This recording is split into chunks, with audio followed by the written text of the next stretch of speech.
George.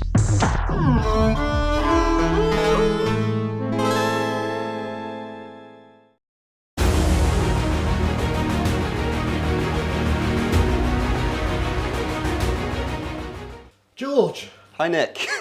Hello. Another spring, another Berlin show, another Yeah. synthesizer. Another synthesizer, another year, another show. It's actually really gorgeous here. I don't know if Isn't you can it actually lovely? see. We're back in our bungalow, our rather charming little place.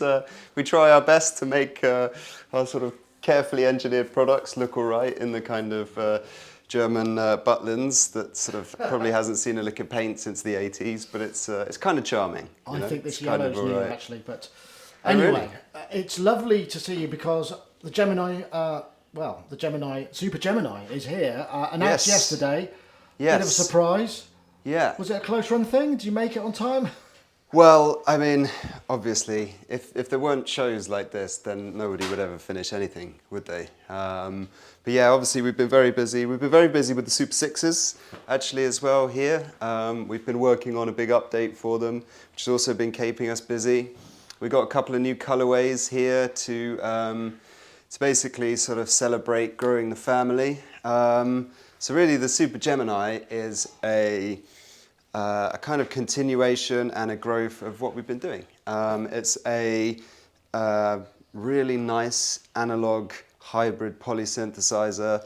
This time it's got a few more things on it really that, you know, are those extra level pro features, like a really nice quality polyphonic Aftertouch keyboard. Obviously it's got multi-timbrality this time, and it's got independent controls for the layers. Which, when you actually play and use this thing, you realise that it really makes a wonderful playing experience. Because, of course, you can go on this sound exploration, you can arpeggiate one layer and have the other layer doing it's very chords, unusual you to see both layers represented kind of discreetly like that, actually. Yeah, Isn't it? well, the CS80, of course, did it. Yeah. I was sort of, on that instrument, it was more like each oscillator had its own kind of channel. We've gone for a little bit more like almost a discrete instrument on each channel. But yeah, it's so that you can really have a true manual mode. You know, you can hit manual and everything can pick up what it is, where it is rather, and you essentially have your sort of two instruments, but everything's right there. So when you kind of play and you're in that sound creation space and you're enjoying it, it's really good because you don't have to flip between layers and then lose where you were and the knobs, etc. Everything's very visual. And of course, you've got the slide controller for sort of pitch expression primarily, but it can be routed to other expressions. Everybody online is going, just play something, just play something, just play something. So I suppose we should hear Yeah, something. I know. I actually haven't been talking to many people, you see. I've been coding hard for both these and this for many months, so now I get my opportunity to talk. It all comes out in one go. But yeah, of course, I'll play something for you. Like I say, we haven't really had a chance to sort of even design patches. It just sort of is where it is. So sort of pre-voicing, okay. Yeah, we're just, it's kind of almost in manual mode. We do have some saves, but yeah, let's make some sound. Cool.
That's awesome.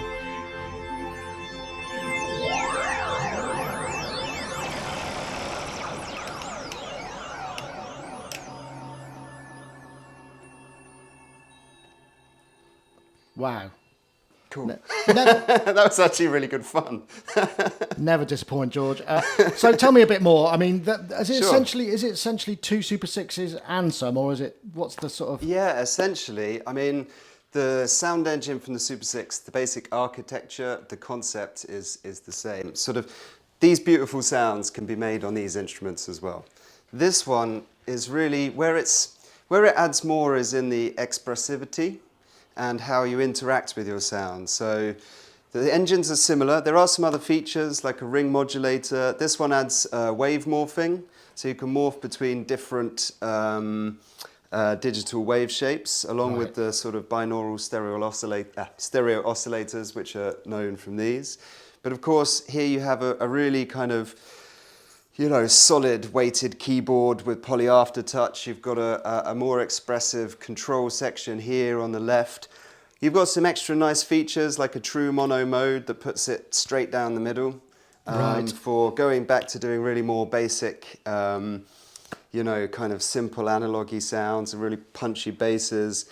It's got a slightly different analog signal path, so it's got a more upfront, slightly saturated character. It's louder, a bit more forward, and a bit more saturated.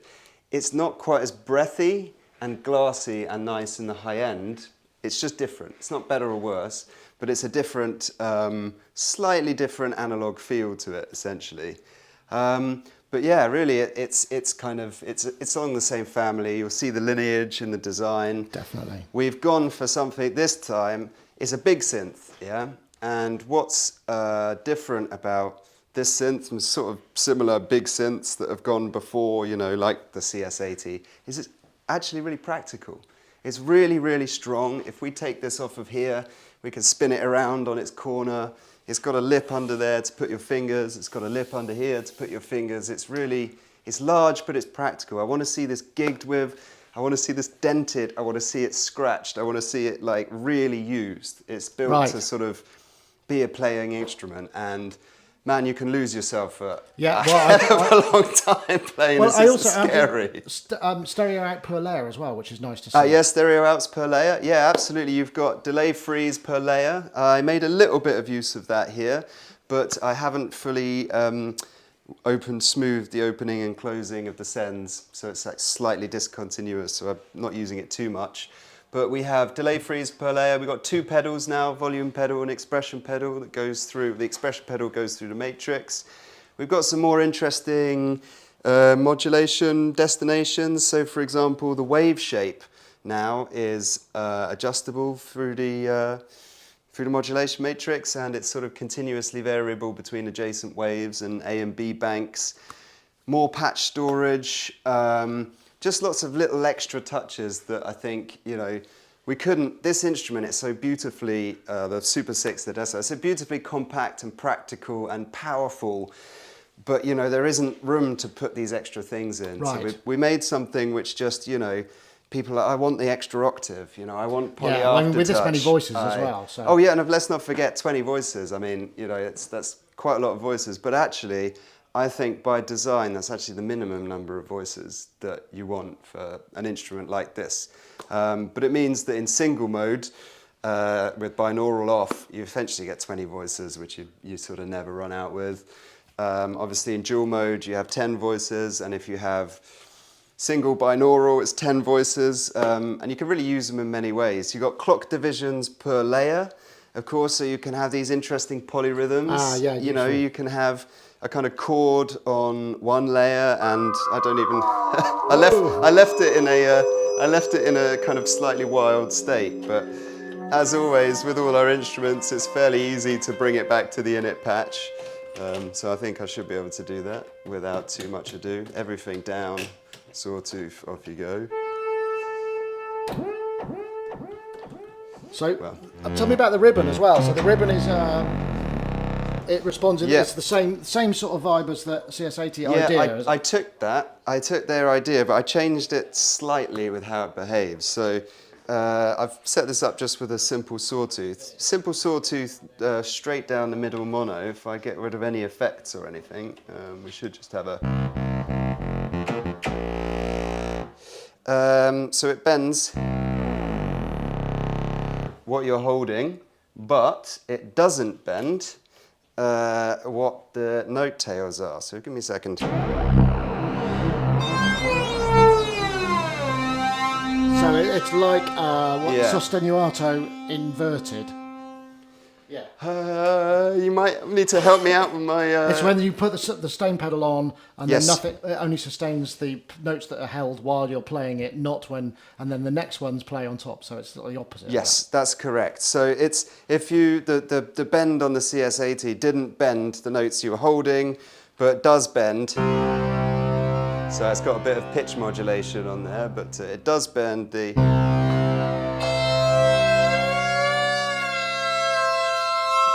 those ones you're holding. And if I just sort of quickly load up a patch on that.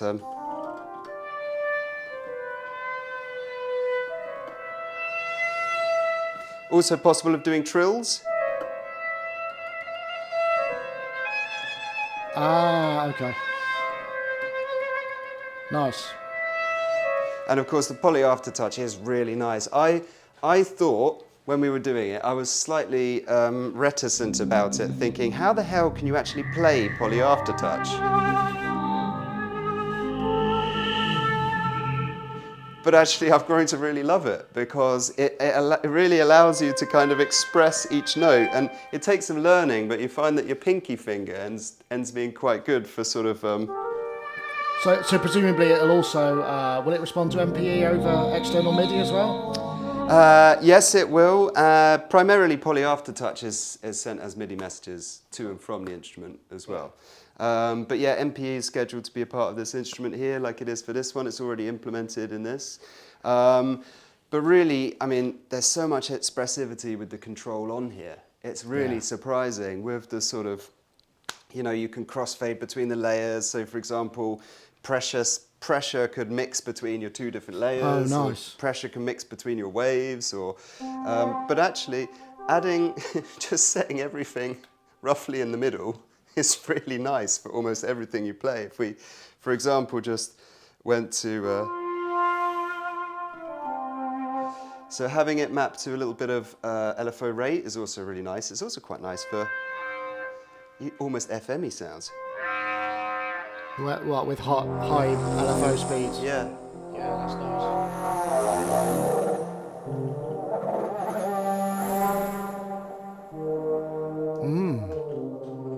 Careful now, we'll get lost again. Oh, yeah, okay. So yeah, where are we? I mean, where are we in the trajectory to people being able to put their cash down? Okay, sure. Well, we've got the prices now, which is good. So Are you going to tell us? Yeah, I do need to tell you a couple. I have sort of been discussing with our distributors first. I can't usually say anything before that. But yeah, it's going to be 3,999 or €5, including tax in Euro market. £3,595 UK, including VAT. US price. Rest of world is still being decided, but those are the sort of... Yeah, people will be able to extrapolate more or less. Where we're going to be. Around about $4,000, maybe US, something like that. Yeah, around about $4,000 US. So don't get me wrong, it's an expensive instrument, but I've actually tried really hard to keep it at a level which is, yes, it's expensive, but considering what you get and the quality of the components and how long it's designed to last for, I like to think it's a solid, reliable companion of an instrument you're going to keep for a long time. And my God, you can have just so much fun with this thing. Yeah, so as soon as it started actually being able to be really expressive, like just now, I kind of slowed down what I what I managed to do, because I'm like, right, because you're I playing go down a rabbit hole. But yeah, with the pitch articulations and the sort of, you know, obviously the poly aftertouch and the different layers and the polyrhythms on the different clock dividers and envelopes. Oh man, it's just, you can get a little bit lost. But at the same time, if anyone's played the Super 6, they'll realise that it's the same. It's the same vibe, and really, like, good sounds just are designed to fall out of it. You know, so we kind of then, if we, I don't know, we went to a simple sawtooth sound, for example.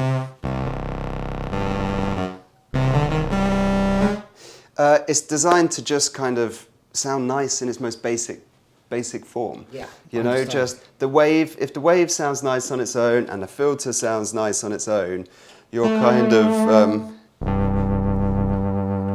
of halfway there. Yeah, sort of absolutely. straight away, if you see what I mean. And what about timing? I mean, I know you're still working on, you know, there's things to do, obviously, but are you planning on this year, or what's the sort of... So our target, they're only going to be available in limited numbers to begin with, I think, being realistically, but it's end of summer, September is what we're going for. Like I say, at the moment, we're working on the Super 6s. We've got an update coming out for them.